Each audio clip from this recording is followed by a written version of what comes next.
What caused me to begin my fitness journey and how did I end up becoming a fitness coach? That's what we're going to talk about today. When I was in high school, people made fun of me all the time for being too skinny. I was bullied, I was tormented, and it was absolutely horrible. I weighed 110 pounds and nobody let me forget that. Although I played a bunch of sports and I was pretty good at them, I was not muscular, neither was I strong, and everybody kept reminding me of that fact. So my biggest motivation in life was to shut these people up, get big, get strong, and look super fit, so each and every one of these people would regret their words, never doubt my capabilities, and would stop making fun of me. My mom never let me work out in high school, and I somehow convinced her to let me work out after I finished high school, the summer before I started college. For years before that, I kept asking her to work out and she would say no, not until you're 18. And that increased my motivation even more. I was longing to hit the gym. I was longing to get fit.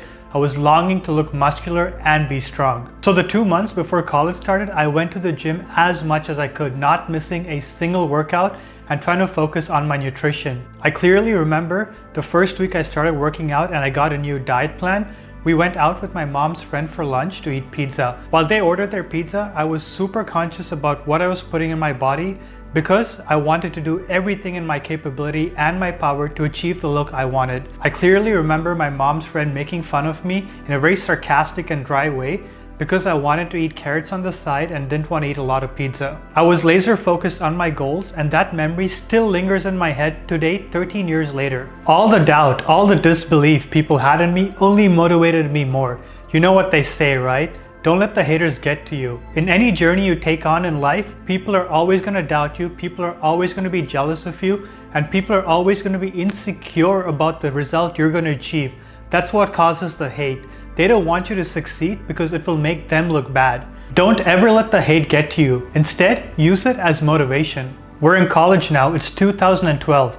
People still made fun of me for being extremely skinny, from being from a different country, and the insecurity just grew. I thought I made good progress the 2 months while I was working out before college, but clearly not in the eyes of others. I was determined to prove each and every one of these people wrong and to make sure they never made fun of me again. I worked out, I worked my butt off, lifting weights as much as I could, eating whatever I had in sight. When I was in college in 2012, I didn't have a lot of education on nutrition and exercise. I would just do whatever everybody else was doing, and I would also eat whatever everybody else was eating. I had a basic understanding of nutrition, like eating in a caloric surplus to gain muscle and weight. But like I said, I would eat anything in sight. I started taking mass gainers, which actually don't really benefit you much. I didn't understand protein requirements. I didn't understand tracking calories. I didn't understand micronutrients and their effect on energy and mood. From 2012 to 2022, I wasted 10 years chasing a dream body with really bad principles on exercise and nutrition.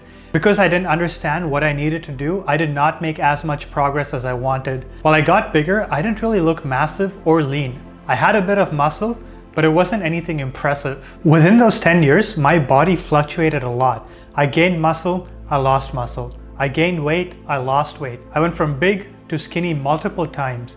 Life got in my way so much. At one point in 2016, I worked with a fitness coach and they put me on such a strict diet that I stopped working out completely after that. Again, my lack of knowledge on exercise principles and nutrition caused me more harm than good. Between 2021 and 2022, right after COVID, I worked with a really good coach who made me understand exercise principles and nutrition.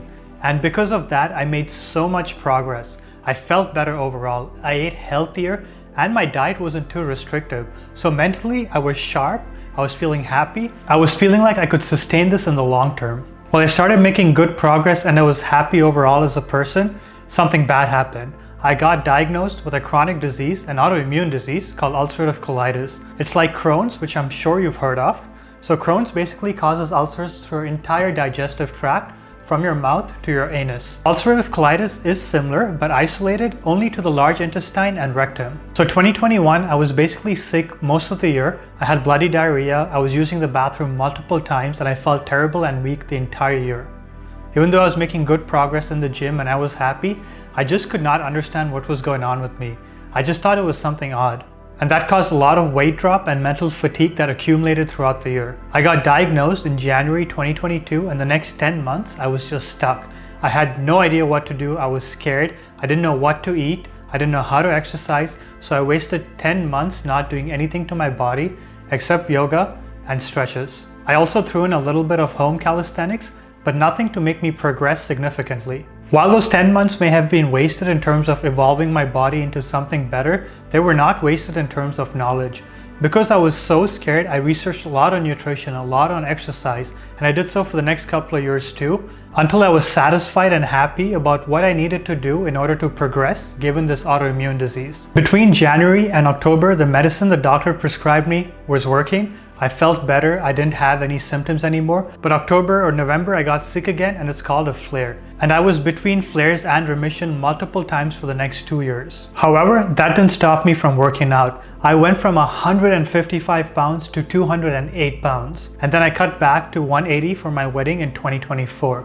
And then again after my wedding, I went back up to 200, and now I'm cutting back down to focus on my calisthenics and acquiring the skills I want to. After getting sick and learning about nutrition and exercise, I decided I also wanted to become a fitness coach to help others. Because I was so lost for the majority of my fitness journey, and there was so much progress I left on the table, I decided I would become a fitness coach and help others achieve their dream bodies, but also to feel healthy, energetic, be happy, and live pain-free. My definition of fitness now is being mobile, being pain-free, being flexible, while being healthy, strong, and muscular, and looking good. It's not always about being the biggest guy in the room, but now it's more about being the happiest, healthiest, and fittest guy in the room. And my goal as a fitness coach is just that. It is to help people be comprehensively fit. The majority of people I work with are middle-aged adults, and they don't want to be the biggest guy in the room. They want to look muscular and be strong, but they also want to be pain-free when playing with their kids, so I help them achieve those goals. The best part, which you might have noticed from my story, is although life got in the way so many times, I went from skinny to big to skinny to big so many times over, got hit with an autoimmune disease, got hit with so much disbelief, doubt, self-doubt, insecurity. I never gave up. I kept hopping back on. Never give up. People are always going to put you down. Life is always going to throw something at you. Never let people get to you. Never let life get to you. Some things might not be in your control, but some things are. Eating healthy, working out, making time for your family. Those are things you can control. Those are things you can do to make yourself feel better. The worst mentality you can have for yourself is, I will start tomorrow. I will start in the new year. I will start doing something good for myself in 3 months. No, the best time to start something was yesterday. The second best time is right now, today. Commit to making a change that's going to benefit you, that's going to move you in the right direction in life. Even if it's not fitness, it could be a skill, it could be a goal at work, it could be a goal with your family. Do something. Don't let anybody stop you, and especially don't let self-doubt stop you. I will always have your back, and I will always believe in you. Don't ever hesitate to reach out to me if you have any questions. One final thought before this video ends. Among the people who doubted you, there will be a group of people who, when they see you are successful, they will come seeking advice. That shows you that you've achieved so much that even the people who doubted you now want help from you. And that happened to me so many times along my journey. People who made fun of me, who called me skinny, came to me asking for advice on supplements, on coaching, on exercise, on nutrition. Focus on yourself. You will achieve a lot, and people will respect you for it, even the haters.